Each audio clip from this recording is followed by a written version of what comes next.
semaine à TVL Info. Manifester pour le retour de la traverse. La meilleure poutine est à Forestville. Un prix mérité pour Anne-Florence Tremblay.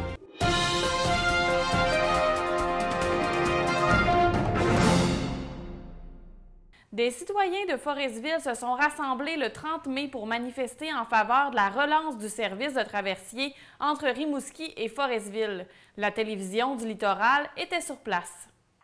Plus de 70 personnes se sont déplacées au quai de Forestville le 30 mai pour manifester en faveur de la relance du service de traversier entre Rimouski et Forestville.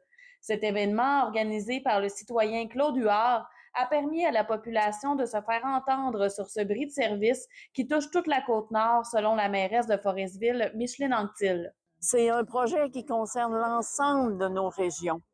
Parce que du côté nord, c'est autant l'accès à Charlevoix, au Saguenay-Lac-Saint-Jean, en direction de la Basse-Côte, de Sept-Îles, etc. Et sur la Rive-Sud, même chose, c'est le Bas-Saint-Laurent, Gaspésie, la Madeleine, même les Maritimes. L'élu soutient qu'un service de sur réservation qui prend environ 1 heure de traversée est un service exceptionnel et attractif. Alors, il faut appuyer un promoteur. Et les citoyens aujourd'hui, ici à Rimouski, ont parlé. Et je l'apprécie énormément. J'ai fait appel à la mobilisation il y a 2 semaines passées. Alors, il y a une belle réponse aujourd'hui. Et c'est un signal clair que ça répond à un besoin de la population et que nous travaillons ensemble pour le retour et le maintien de ce service. Avec cette mobilisation, les citoyens répondent à l'appel lancé par Mme Anctil il y a quelques semaines.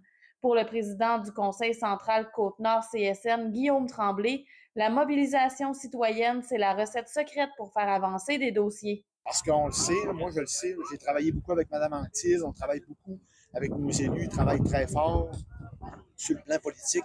On a aussi des rencontres sur le plan politique, mais les politiciens sont sensibles à l'opinion publique. Et quand l'opinion publique se lève, elle se mobilise, c'est sûr que ça vient influencer, ça fait avancer plus rapidement les dossiers.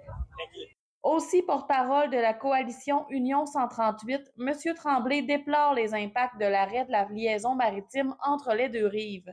Bien, c'est sûr qu'à chaque fois qu'on a des restrictions pour être capable de venir sur la Côte-Nord, ça a des impacts négatifs. Je pense notamment tout de suite à l'industrie touristique, une industrie qu'on veut développer, qu'on développe de plus en plus. Et à chaque année, on bat des records d'affluence touristique chez nous. Et ça, ben, c'est un frein qu'on a quand on n'a pas ce genre de lien-là qu'on pourrait avoir. La Corporation de liaison maritime Rimouski-Forestville travaille toujours à la relance du service. L'appel d'intérêt qu'elle a lancé il y a un peu plus de 2 ans lui a permis de trouver des promoteurs intéressés à reprendre le flambeau. Toutefois, la conjoncture économique liée avec la rareté de la main-d'œuvre et le coût du pétrole vient nuire au développement du projet. Comme le traversier serait d'envergure, les coûts sont élevés. Le rôle de la Corporation de liaison maritime est d'appuyer l'armateur pendant que lui s'adresse au gouvernement pour obtenir un soutien financier.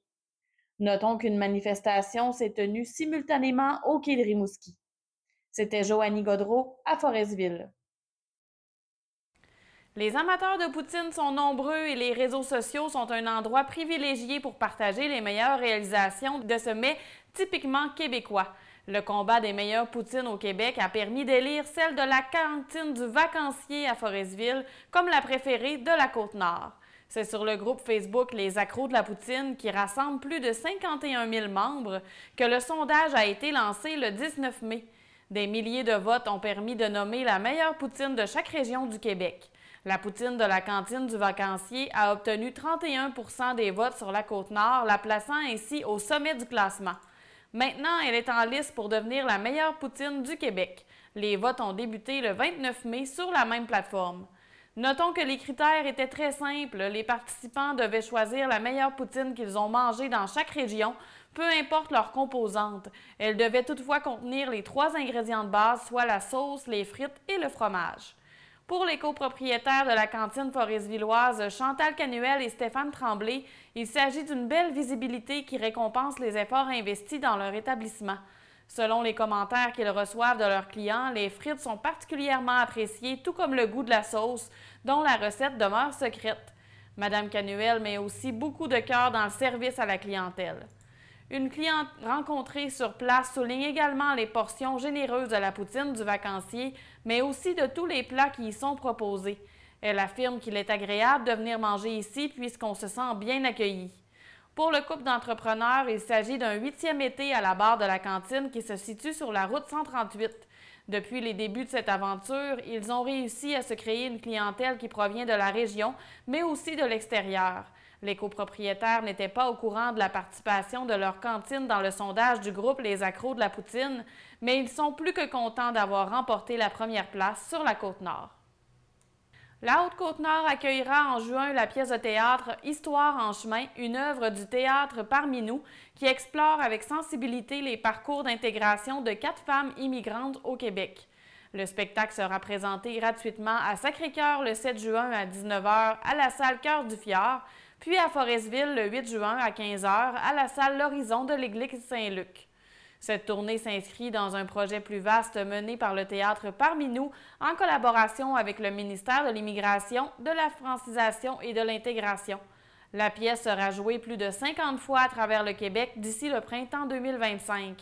Elle vise à favoriser les échanges interculturels et à promouvoir l'ouverture à la diversité au sein des communautés.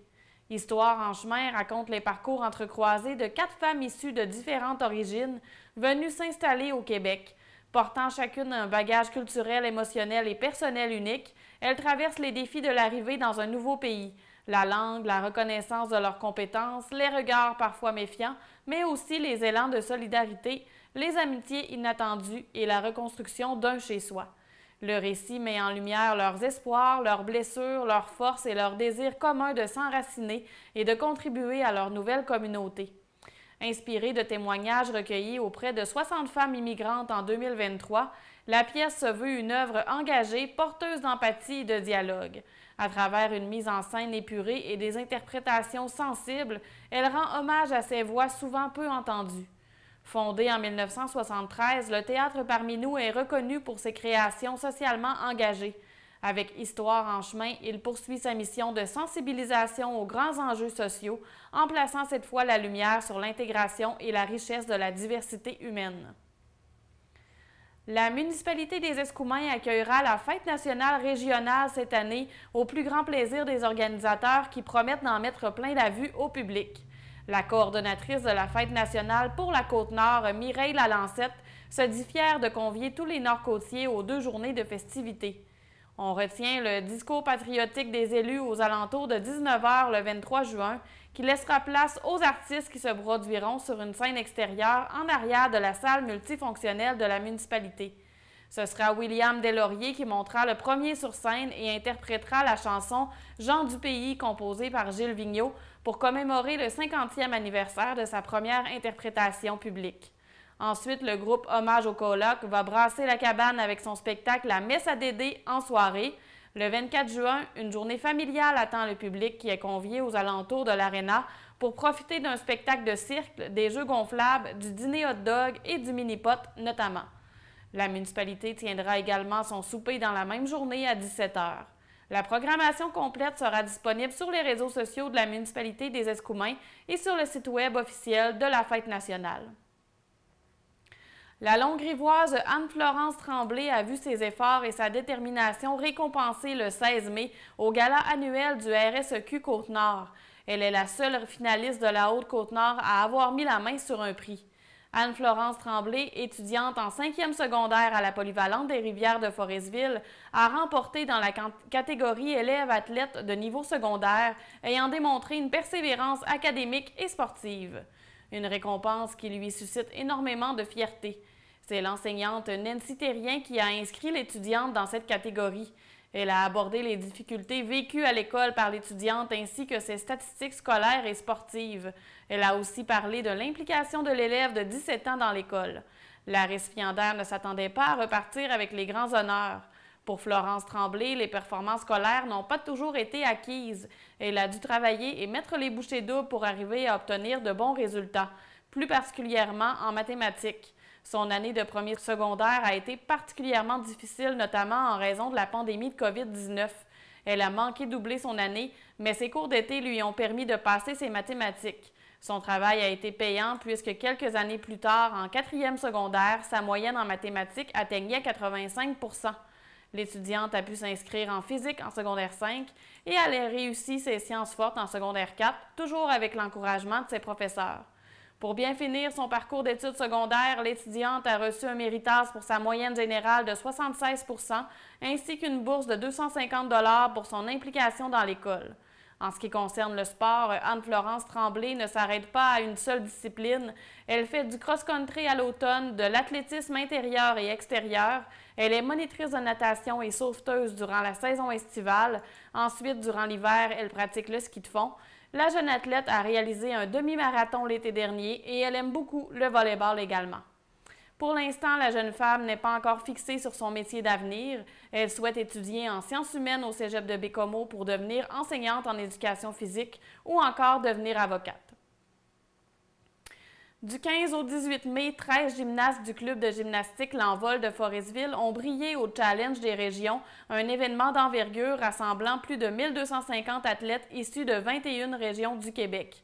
La compétition qui se tenait au complexe sportif Max Simoneau de Québec a été le théâtre de nombreuses distinctions pour les représentantes de la Côte-Nord. Sous la supervision des entraîneuses Nancy Thérien, Cassandra Guérin et Joanie Brassard, le club L'Envol termine cette compétition avec un bilan de remarquable de 5 médailles et 8 rubans répartis entre 13 gymnastes. Une année record en termes de remises selon Nancy Thérien. C'est ce qui met fin à ce bulletin d'information.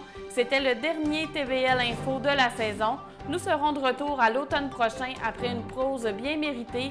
Merci de nous suivre en grand nombre.